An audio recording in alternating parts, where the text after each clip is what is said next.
유명한 신학자 중에 한 사람이었던 라인홀더 니버가 이런 기도를 했습니다. 고칠 수 있는 것에 대해서는 그것을 고칠 수 있는 용기를 주시고 고칠 수 없는 것에 대해서는 그것을 받아들일 수 있는 냉정함을 주시옵소서.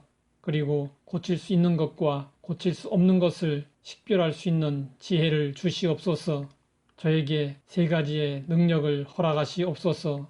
용기, 냉정한 침착성, 지혜를 주시옵소서. 라인홀더 니버는 자신이 할 수 있는 것과 할 수 없는 것을 구분하고 할 수 없는 것은 겸손히 받아들이려 했습니다. 하면 된다, 안 되면 되게 하라는 말이 있습니다. 이 말은 용기와 희망을 북돋아주는 말입니다. 용기를 가지고 도전하는 일은 칭찬과 격려를 받아야 마땅합니다. 하지만 우리는 인간의 의지력과 능력에 한계가 있다는 사실도 잊지 말아야 합니다. 이에 대해 성경은 말씀하고 있습니다. 바람을 주장하여 바람을 움직이게 할 사람도 없고 죽는 날을 주장할 사람도 없으며 전쟁할 때에 모면할 사람도 없으니 악이 그의 주민들을 건져낼 수는 없느니라. 사람이 할 수 없는 일들이 있다는 것입니다.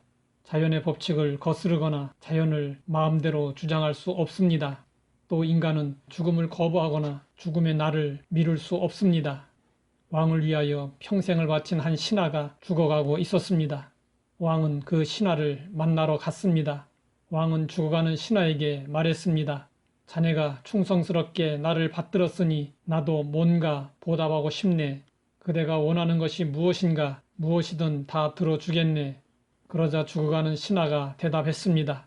전하께 받고 싶은 것이 딱 하나 있습니다. 그것이 무엇인가? 하루만 더 살게 해 주십시오. 단 하루만. 왕은 난감한 표정을 지으며 말했습니다. 어쩌나 자네가 요청하는 것은 내 힘으로는 할 수 없는 일이네.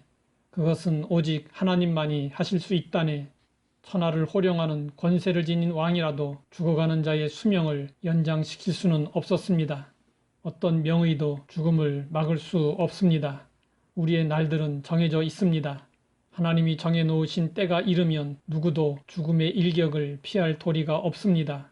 인간은 죽음 앞에서 너무나도 무기력합니다.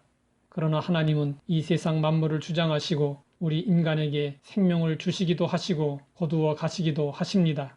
전쟁을 주장하시고 재난이나 기근도 하나님께서 주장하십니다. 여기에 대하여 누가 이의를 제기할 수 있습니까? 성경은 말씀하고 있습니다. 이 사람아, 내가 누구이기에 감히 하나님께 반문하느냐? 지음을 받은 물건이 지은 자에게 어찌 나를 이같이 만들었느냐 말하겠느냐? 피조물은 창조주 하나님이 하시는 일에 대해서 그 어떤 말도 할 수 없습니다. 자신의 부족함과 연약함 그리고 한계를 아는 것이 지혜입니다. 베드로는 큰 소리를 치고 장담을 하곤 했습니다. 그러나 겟세마네 동산에서 기도해야 할 때 육신의 피곤과 게으름에 그냥 잠들고 말았습니다. 예수님이 붙잡히시자 베드로는 죽기까지 따르겠다고 했던 말을 지키지 못하고 예수님을 배신하고 말았습니다. 인간의 한계를 아는 사람은 장담하거나 큰소리치지 않습니다. 우리가 한계에 부딪힐 때 어떤 모양으로 수용하느냐가 중요합니다. 우리가 어떻게 할 수 없는 일들이 닥쳐오고 그대로 받아들일 수밖에 없는 일들이 일어날 때 우리는 어떻게 해야 할까요? 인간의 연약함과 무능함을 인정하고 하나님 앞에서 낮아지고 겸손해야 합니다. 하나님의 자비와 긍휼, 은혜를 구하며 하나님의 도우심과 인도를 받아야 합니다. 하나님 아버지, 저의 부족함과 연약함을 깨닫고 겸손하게 하시니 감사합니다. 오직 하나님의 은혜로 살기 원하오니 도와주시고 인도하여 주시옵소서. 예수님의 이름으로 기도드립니다.